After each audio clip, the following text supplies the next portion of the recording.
hangganang payuhin ng pinakamalakas na bagyo sa mundo. The Philippines tops a list of countries most susceptible to hazards caused by climate change. Bahagyang lumakas ang bagyong Leon. The Philippines is experiencing a climate crisis. It is currently the most tropical cyclone-visited country in the world, averaging to 20 tropical cyclones per year.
Good day everyone, I am Dr. Richard Intumpunsi and I like to speak about the time is now stands up for our planet.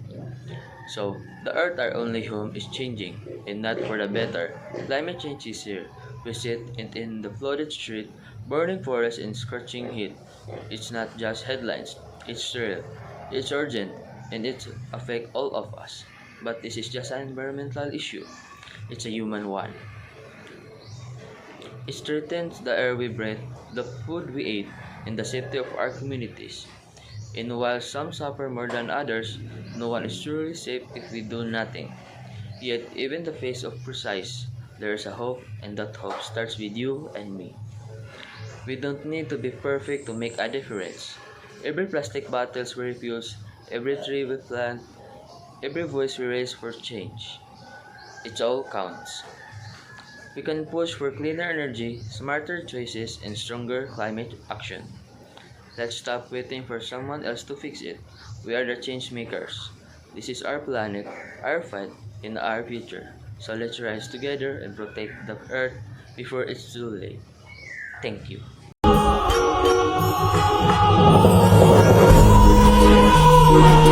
Thank you.